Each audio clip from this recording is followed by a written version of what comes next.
Hello అండి, evening పప్పుచారు చేస్తున్నా, చూద్దురండి.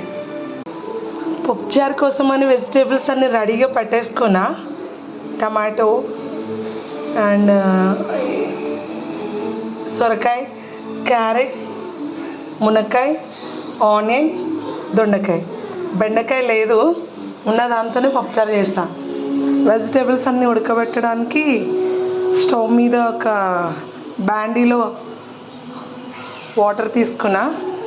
ఆల్రెడీ కుక్కర్లో కొంచెం కందిపప్పు ఉడకబెడుతున్నా. వెజిటేబుల్స్ అన్నీ వేసేస్తున్నా వాటర్లో.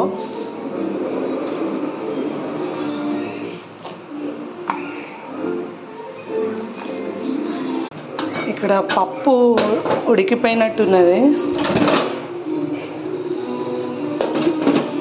ఇక్కడ వెజిటేబుల్స్ కూడా బాయిల్ అవుతున్నాయి. కొంచెం బాయిల్ చేసుకున్న తర్వాత అలాగే ఇక్కడ చింతపండు కూడా నానబెట్టిన.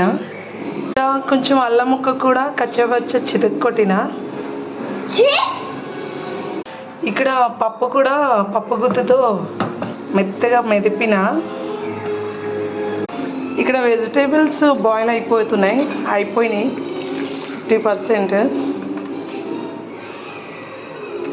మెదిపిన పప్పు అందులో పోసేసిన.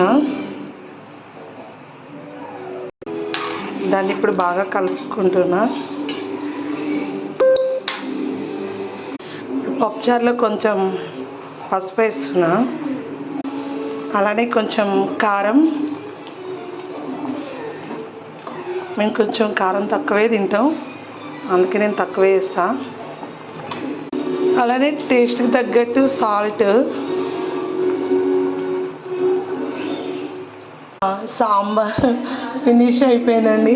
ఇక పవర్ కట్ అవ్వడం వల్ల సాంబార్ చేసేసి ఆల్రెడీ తినేసినాం కూడా. ఇంకా ఇది ఉంది లాస్ట్లో. దీన్ని ఒక బౌల్లోకి వేసుకుని ఫ్రిడ్జ్లో పెట్టుకుని రేపు తింటామండి. మీకు ఫుల్ సాంబార్ వీడియో, మీకు ఆంధ్ర స్టైల్లో సాంబార్ రెసిపీ చూపించాలనుకున్నా, కానీ బ్యాడ్ లక్. ఇంకా next time better luck. Please like, share, subscribe చేసుకోండి ప్లీజ్.